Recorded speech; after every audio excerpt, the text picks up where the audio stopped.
Assalamu alaikum. Greetings, my dear doctors, and welcome everyone to our palliative medicine Pearl Notes. Pearl Notes are the most important components of our BMJ on examination Pearl course. They are the cornerstone of your MRCP preparation, and it's mandatory for the MRCP candidates to master them completely from the beginning to the end. It's highly recommended you should start by watching the video lecture first, then go through the lecture notes. For revision purpose, you may go through the notes especially before the exam. And make sure you have revised Pearl notes as many times until you can recall them even when you are sleeping or dreaming.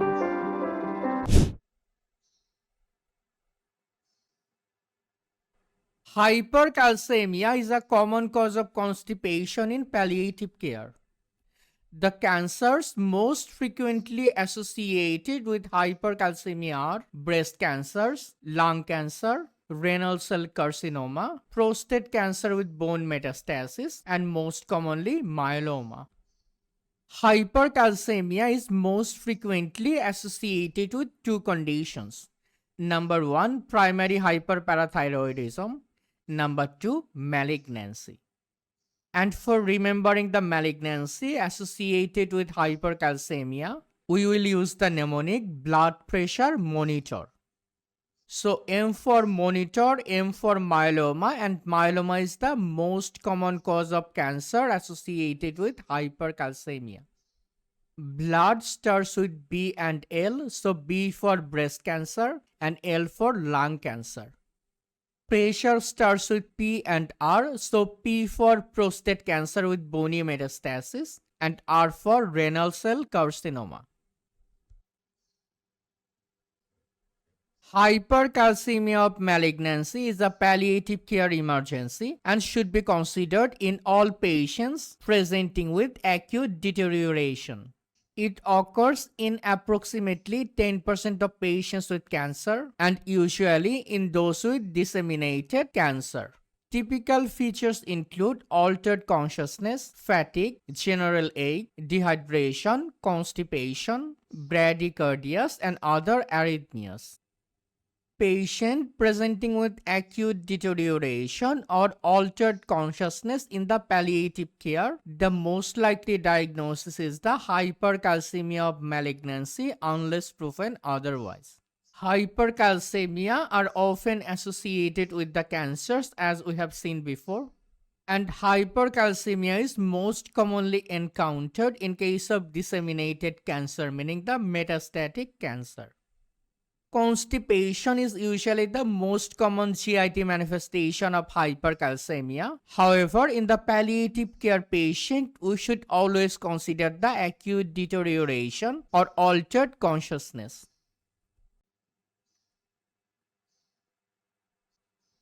Hypercalcemia is the most common life-threatening metabolic disorder associated with malignancy and should be treated as oncological emergency. Treatment of malignant hypercalcemia usually involves intravenous fluid rehydration followed by administration of a bisphosphonate, for example, pamidronate. IV fluid rehydration in the form of normal saline is the most appropriate initial and mainstay of treatment of malignant hypercalcemia. Following the fluid therapy, we should go for the bisphosphonate, especially the IV bisphosphonate. Nifedipine is effective in managing esophageal spasm in GI malignancy. Nifedipine helps relieve painful esophageal spasms and tenesmus associated with gastrointestinal tumors and could be used to relieve odynophagia. So, esophageal spasm or tenesmus complicated by GI malignancy, most appropriate choice of treatment is the calcium channel blocker, especially the nifedipine. Constipation is a commonly known side effect of opioid medications. Morphine causes constipation by enhancing intestinal ring contractions. This results in hypersegmentation, which in turn impairs the peristalsis. 90% of patients taking morphine require a laxative. A stimulant, contact large bowel laxative such as senna is the most logical choice in opioid-induced constipation. So senna is the most appropriate initial treatment for the management of opioid-induced constipation. And we should always avoid lactulose for the management of opioid-induced constipation. Reduced conscious level, hallucinations, vomiting, myoclonic jerks, and pinpoint pupils are the features of opioid toxicity. Drowsiness or reduced conscious level and respiratory depression are the cardinal features of opioid toxicity. Pinpoint pupil, meaning miosis, and myoclonic jerks are also frequently encountered. So opioid has got P, so P for the pinpoint pupil. Or we can also remember as morphine is an opioid medication. So M for morphine, M for miosis, and M for myoclonic jerks.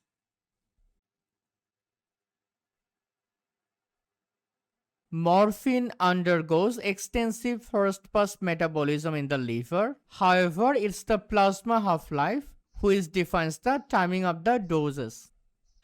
Morphine has active metabolites which accumulate with renal impairment and can lead to opioid toxicity. New onset of opioid toxicity in a patient on morphine treatment, the underlying diagnosis is the renal impairment. The risk of osteonecrosis of the jaw is much greater for patients receiving intravenous bisphosphonates in the treatment of cancer. MHRA or CHM advises as follows. MHRA is the Medicines and Healthcare Products Regulatory Agency, which is an UK-based government agency which regulates the pharmaceuticals and the medical devices. And CHM is the Commission on Human Medicines. Risk factors for developing osteonecrosis of the jaw that should be considered are potency of bisphosphonate, highest for zoledronate, route of administration, cumulative dose, duration, and type of malignant disease, concomitant treatment, smoking, comorbid conditions, and history of dental disease. All patients receiving bisphosphonates for cancer should have a dental checkup and any necessary remedial work should be performed before the bisphosphonate treatment. As a part of dental checkup, the most appropriate initial investigation is the dental X-ray OPG view. However, urgent bisphosphonate treatment should not be delayed and the dental checkup should be carried out as soon as possible in these patients. All other patients who are prescribed bisphosphonates should have a dental examination only if they have a poor dental health.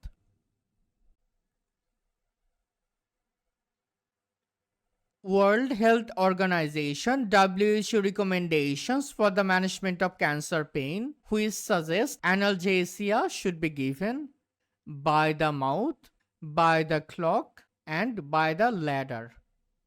So for the management of cancer pain based on WHO recommendation, we must follow 3 protocols. Number 1, by the mouth. Number 2, by the clock. Number 3, by the ladder.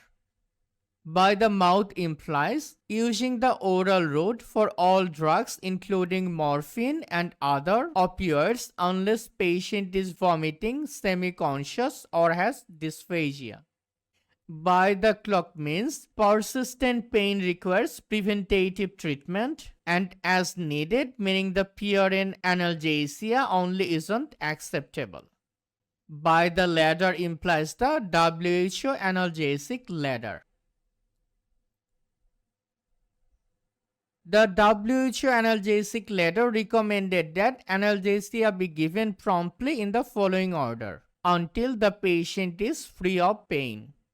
So always start with the simple analgesics, for example paracetamol, aspirin, ibuprofen, followed by mild opioids, for example codeine, followed by strong opioids, for example diamorphine.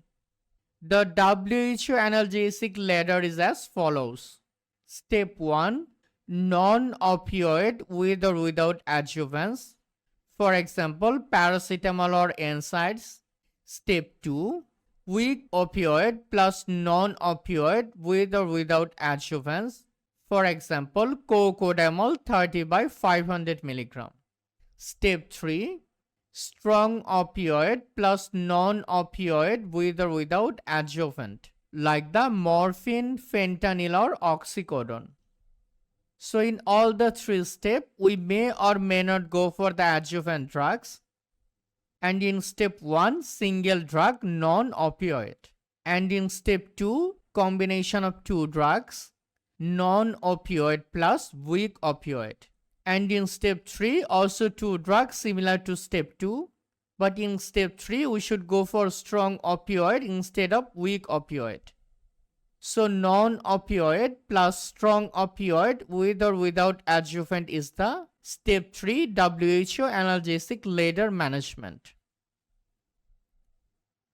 They also recommended the use of adjuvant medications such as neuropathic agents, for example pregabalin, and antidepressants at any stage if appropriate. So pregabalin or amitriptyline can be used in any stages of the WHO pain management. Nerve pain can be responsive to NSAIDs and opioids. Nerve pain, also known as neuropathic pain, often also has a nociceptive opioid responsive element, and hence opioids with a combination of non-steroidal anti-inflammatory drugs, meaning the NSAIDs, should be tried first and used as a part of the WHO analgesic ladder. Usually, pregabalin or gabapentin shows excellent response in the treatment of neuropathic pain. However, before switching on to these groups of drugs for the management of neuropathic pain, at first we should go for the trial of NSAIDs and weak opioids as a part of WHO analgesic ladder management. Gabapentin potentiates GABA and possibly inhibits glutamate excitatory neurons, resulting in reduction in neuropathic pain. GABA is the inhibitory neurotransmitter and glutamate is the excitatory neurotransmitter. Gabapentin causes activation of inhibitory neurotransmitter and inhibition of the excitatory neurotransmitter, leading to reduction in the neuropathic pain. Pericardial effusions should always be considered as a differential for breathlessness, especially in patients with mediastinal disease, like due to the superior vena cava obstruction. A strong clinical clue often shows the features of breathlessness, raised JVP, and normal chest examination. So patient with SBC obstruction presenting with breathlessness, elevated JVP with normal chest examination, pericardial effusions should always be considered as a differentials.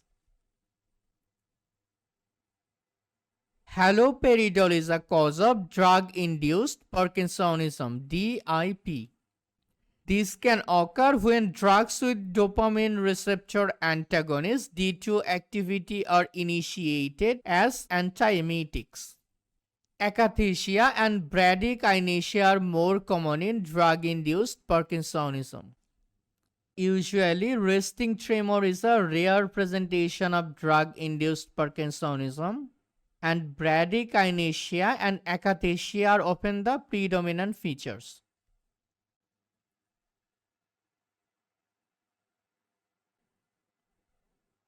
Metastatic spinal cord compression (MSCC) is defined as spinal cord or cauda equina compression by direct pressure and or induction of vertebral collapse or instability by metastatic spread or direct extension of malignancy that threatens or causes neurological disability. Spinal cord compression is a medical emergency. Administration of high-dose dexamethasone and urgent referral to the oncologist is the most appropriate immediate management. 16 mg dexamethasone should be offered to all patients with spinal cord compression as soon as possible after assessment, and MRI should be within 24 hours. So, being medical emergency, for the immediate management of spinal cord compression, we should go for the high dose dexamethasone, preferably 16 mg, followed by urgent MRI within 24 hours, which should be followed by urgent referral to the oncologist. So, step 1, high dose dexamethasone. Step 2, urgent MRI. Step 3, urgent referral to the oncologist. And if the clinical presentation are definitive for spinal cord compression, then following the high dose dexamethasone, patient should be immediately referred to the oncologist.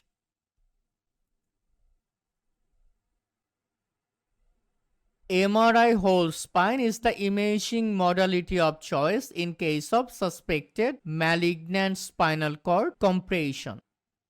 Steroids should be commenced on clinical suspicion of spinal cord compression. Diagnosis may be delayed and steroid treatment may minimize permanent damage. Urgent radiotherapy or spinal surgery is the definitive management. So, high-dose dexamethasone is the immediate management. Urgent MRI or referral to the oncologist based on the clinical presentation is the next step. And definitive management is the urgent radiotherapy or spinal surgery. Spinal stabilization surgery should be urgently considered for patients with spinal metastasis or imaging evidence of structural spinal failure with spinal instability, patients with spinal metastasis and mechanical pain resistant to conventional analgesia, even if they have been completely paralyzed for more than 24 hours.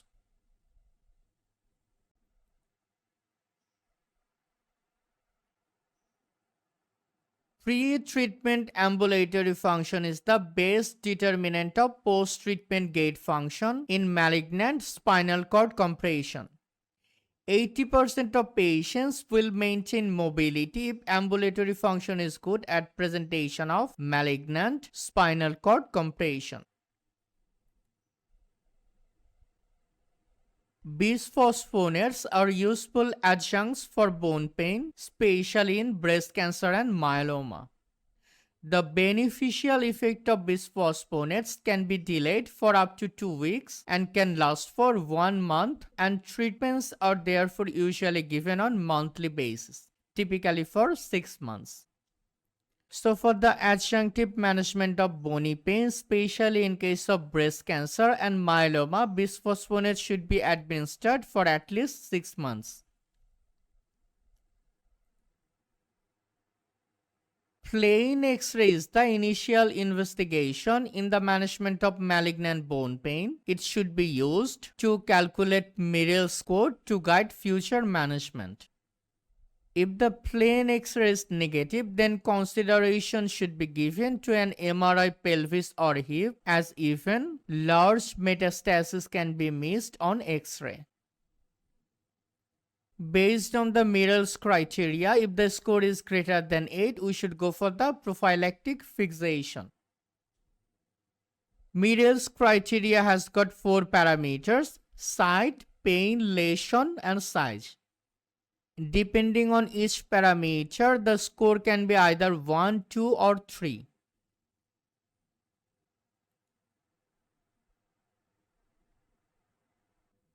Anxiolytics such as benzodiazepines can be used in patients pre-chemotherapy to prevent nausea and vomiting.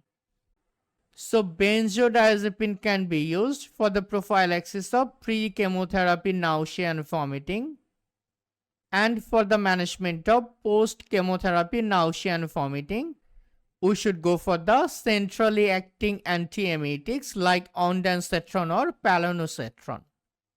And in the refractory case, especially in the delayed phase, dexamethasone should also be given along with the ondansetron. So pre-chemotherapy benzodiazepines, post-chemotherapy ondansetron plus dexamethasone. Haloperidol is the first choice antiemetic for opioid-induced nausea in the palliative care setting. Haloperidol acts as a central dopamine antagonist. Its action is predominantly via D2 receptor antagonism in the chemoreceptor trigger zone in the brainstem. 90% of patients taking morphine require antiemetics. Morphine stimulates D2 receptor in the chemoreceptor trigger zone. So morphine-induced nausea and vomiting or other opioid-induced nausea and vomiting go for the haloperidol.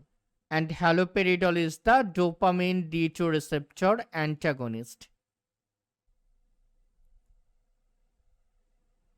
Ondansetron is a potent 5-hydroxytryptamine 3 receptor antagonist and is useful for treating post-chemotherapy or radiotherapy-induced nausea. Cyclizine is a commonly used antihistamine antiemetic and its primary site of action is the vomiting center, which is rich in histamine and muscarinic cholinergic receptors. Cyclizine has a strong affinity for muscarinic receptor and therefore anticholinergic side effects like dry mouth, drowsiness, blurred vision, constipation are common, especially in the first few days. Continuously infused opioids are the most effective and controllable parenteral analgesia in palliative situations. Both hyoscine and atropine, when given subcutaneously, are thought to be equally appropriate for drying up respiratory secretion in palliative care. The analgesic effect of codeine depends on its conversion to morphine by the cytochrome P2D6 hepatic enzyme. Up to 10% of Caucasians are cytochrome P450 2D6 pore metabolizers and are unlikely to derive any analgesia from it. Superior vena cava obstruction is a palliative medicine emergency. It is most commonly caused by carcinoma of the bronchus and symptoms can come on rapidly, especially presenting with facial flushing and swelling as well as the breathlessness.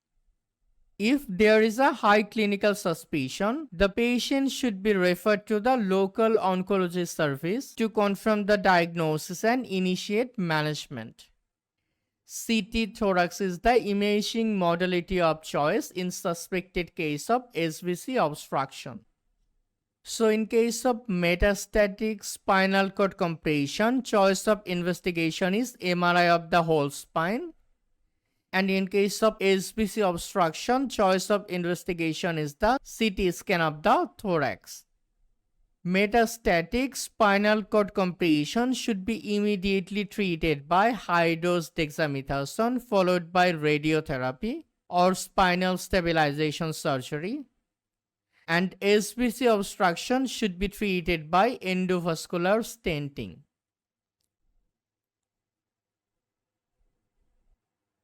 Refeeding syndrome occurs as a result of shifts in fluid and electrolytes in malnourished patients receiving artificial nutrition either enterally or parenterally.